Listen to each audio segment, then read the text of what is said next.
নমস্কার, নিউজ ভ্যানগার্ডের এই মুহূর্তের আপডেটে আপনাদের স্বাগত। আমি অর্ণব রয়েছি আপনাদের সঙ্গে। যে বিষয়টা নিয়ে আলোচনা করব এই মুহূর্তে, প্রথমেই নজর রাখবো ওয়েদার আপডেটের দিকে। কনকনে ঠান্ডায় বর্ষবরণের আমেজ দিল্লিতে। বছর শেষে কুয়াশার চাদরে মুড়েছে উত্তর ভারত, যদিও রাজ্যের ক্ষেত্রে কিন্তু শীত অধরাই। বিস্তারিত জানবো, নিউজ ভ্যানগার্ড প্রতিনিধি সুপ্রীতি মুখার্জি রয়েছেন টেলিফোন লাইনে। সুপ্রীতি, রাজ্যের ক্ষেত্রে কিন্তু শীত এক প্রকার অধরাই রয়ে গেছে। রাজ্যবাসী এখনো শীতের আমেজ উপভোগ করতে পারছে না, কি বলবে এই বিষয়ে? দেখো অনুপ, আমরা এই মুহূর্তে নিউ ইয়ার একেবারে ইভে আমরা অবস্থান করছি। নিউ ইয়ার ইভে কার্যত শীতের রাজ্যের একেবারে দেখা নেই। যে ক্ষেত্রে আমরা উত্তর ভারতের ছবি যদি দেখি, সেক্ষেত্রে দেখা যাচ্ছে যে উত্তর ভারতে কার্যত ঘন কুয়াশার চাদরে ঢেকে গেছে। তার সঙ্গে দিল্লির যে তাপমাত্রা, সেটা কিন্তু আবারও এক ধাক্কায় নেমে গেছে। অর্থাৎ জাতীয় শীত বা কনকনে ঠান্ডার মধ্য দিয়ে দিল্লিবাসী নতুন বছর শুরু করতে চলেছে, কিন্তু সেক্ষেত্রে রাজ্যের বাসিন্দারা কিন্তু ব্রাত্যই থাকছে এখনো পর্যন্ত শীত থেকে। তবে সেক্ষেত্রে পৌষ যেহেতু গায়েব শীত, তাই এই বছরের শীত কি আর ফিরবে, এই প্রশ্ন কিন্তু ঘুরপাক খাচ্ছে ইতিমধ্যে। তারই মধ্যে যেমনটা জানা যাচ্ছে যে ভরা পৌষ, তার মধ্যে গায়েব শীত এবং বছর শেষে যে পারদ, তা কার্যত ঊর্ধ্বমুখী। এবং সর্বনিম্ন তাপমাত্রা যেটা 17 বা 18 ডিগ্রি থাকছে, এবং অন্যদিকে সর্বোচ্চ তাপমাত্রা সেটাও কার্যত বেড়েই চলেছে। অর্থাৎ এক্ষেত্রে স্বাভাবিকের থেকে বেশি থাকছে সর্বোচ্চ এবং সর্বনিম্ন তাপমাত্রা।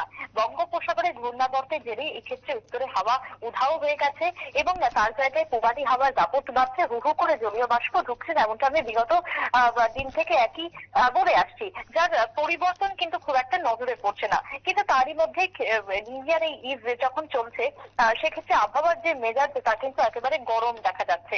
ডিসেম্বরের একেবারে শেষ সপ্তাহ, বা বলা যায় যে আর দুটো দিন আমরা দাঁড়িয়ে রয়েছি, এবং এই মুহূর্তে বাংলাদেশে অবস্থান করছে ঘূর্ণাবর্তটি, এবং তার জেরে রাজ্যের উপরে শীত একেবারেই নেই, একেবারে সোমের দশা আজকের দিনে দাঁড়িয়ে। স্বাভাবিকভাবে আপাতত চিন্তিত রয়েছেন 31শে ডিসেম্বরকে কেন্দ্র করে সাধারণ মানুষজন। নিউ ইয়ার ইভে ঠান্ডা পড়ার সম্ভাবনা কিন্তু এখনো পর্যন্ত দিচ্ছে না। তবে বৃষ্টিপাত যেহেতু হবে না, তাই বৃষ্টির কোনো ভয় নেই আগামী দিনে, যেমনটা আবহাওয়া দপ্তর জানাচ্ছে। অন্যদিকে সকাল সন্ধ্যায় যে শীতের আমেজ, সেক্ষেত্রে ঠান্ডা থাকলেও বেলা বাড়লে কিন্তু শীত উধাও। অন্যদিকে কুয়াশা লক্ষ্য করা যাচ্ছে ভোরের দিকে। তবে সেক্ষেত্রে এমনই থাকবে আগামী 3 থেকে 4 তারিখ পর্যন্ত আবহাওয়া বলে দপ্তর সূত্রে খবর। অর্থাৎ অর্থাৎ এই মুহূর্তে রাজ্যে নতুন বছরেও আমরা সেইভাবে প্রথম দিকে অন্তত পক্ষে ঠান্ডা দেখতে পারবো না।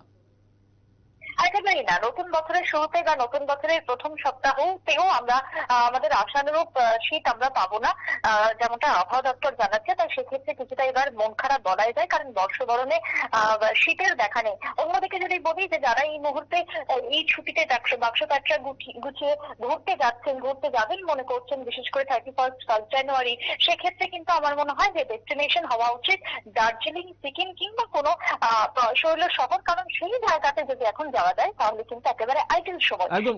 উত্তর ভারতের এই মুহূর্তে পরিস্থিতি কি রকম রয়েছে? সেখানে তো অবশ্যই ঠান্ডা কুয়াশার চাদরে মুড়ে গেছে উত্তর ভারত, এমন খবরই আমরা পাচ্ছি। ঠিক তাই। উত্তর ভারতের দিকে যদি আমরা তাকাই, সেক্ষেত্রে তোমার আবহাওয়ার যে স্পেল দেখা যাচ্ছে, সেখানে ঠান্ডার চাদর এই মুহূর্তে রয়েছে, এবং কনকনে ঠান্ডার মধ্য দিয়ে কার্যত তারা উত্তর ভারতের যারা বাসিন্দারা রয়েছেন, তারা কিন্তু এই শীত এবং বর্ষবরণ তারা সেলিব্রেট করতে পারবে। অন্যদিকে যদি বলি, সেখানকার তাপমাত্রা সেটা কিন্তু 4 ডিগ্রি থেকে 5 ডিগ্রিতে নেমে গেছে সর্বনিম্ন তাপমাত্রা, এবং তার সঙ্গে উত্তর ভারতের একাধিক রাজ্যে কিন্তু এখনো পর্যন্ত ভারী কুয়াশা রয়েছে ভোরের দিকে। অর্থাৎ রোদের দেখা নেই আপাতত, এবং তারই সঙ্গে ঠান্ডার বেশ প্রভাব রয়েছে।